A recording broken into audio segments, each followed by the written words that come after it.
राधे राधे दोस्तों। एक धनी व्यक्ति का बेटा कॉलेज में अंतिम वर्ष की परीक्षा की तैयारी में लगा रहता है।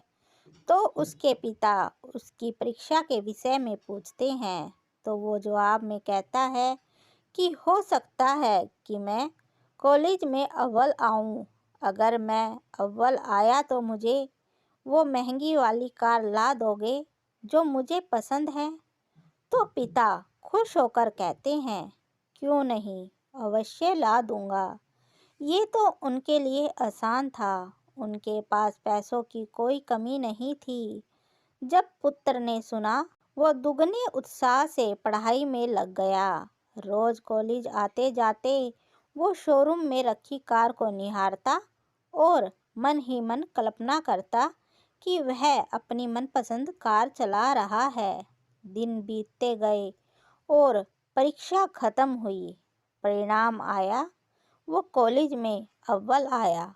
उसने कॉलेज से ही पिता को फोन लगाकर बताया कि वह कॉलेज में प्रथम आया है।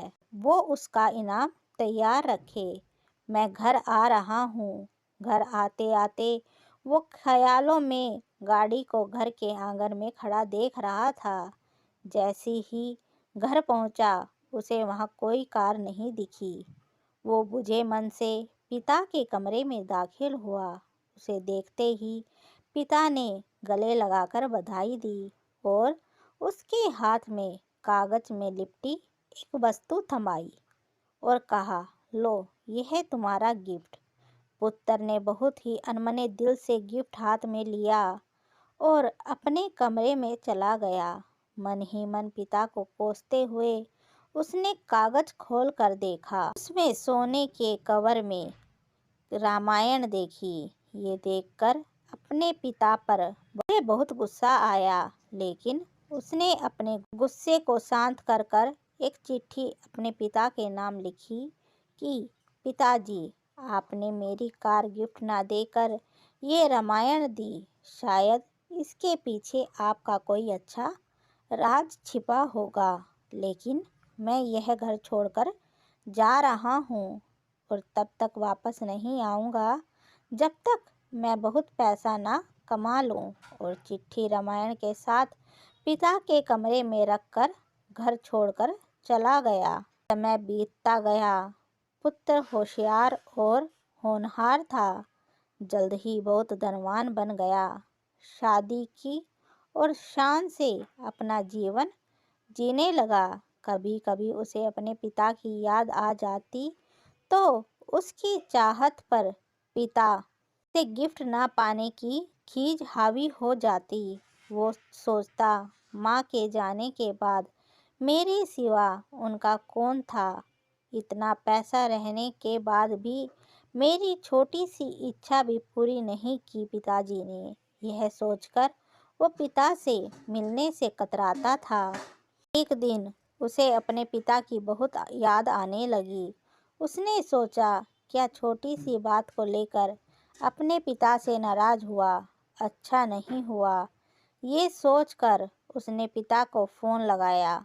बहुत दिनों बाद पिता से बात कर रहा हूँ, ये सोचे धड़कते दिल से रिसीवर थामे खड़ा रहा। तभी सामने से पिता के नौकर ने फोन उठाया और उसे बताया कि मालिक तो 10 दिन पहले स्वर्ग सिधार गए और अंत तक तुम्हें याद करते रहे और रोते हुए चल बसे।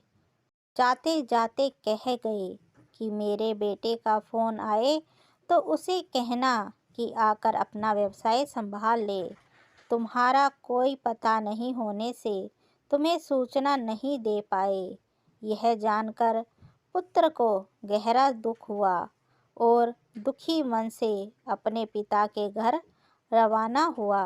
घर पहुंचकर पिता के कमरे में जाकर उनकी तस्वीर के सामने रोते हुए उसने पिता का दिया हुआ गिफ्ट रामायण को उठाकर माथे पर लगाया और उसे खोल कर देखा।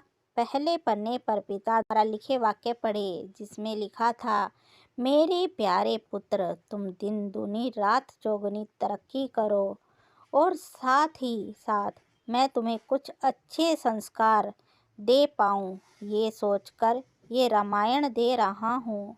पढ़ते वक्त उस रामायण से एक लिफाफा सरक कर नीचे गिर पड़ा, जिसमें उसी गाड़ी की चाबी और नकद भुगतान वाला बिल रखा हुआ था। ये देखकर उस पुत्र को बहुत दुख हुआ और धड़ाम से जमीन पर गिर रोने लगा। हम हमारा मनचाहा उपहार हमारी पैकिंग में ना पाकर उसे अनजाने में खो देते हैं।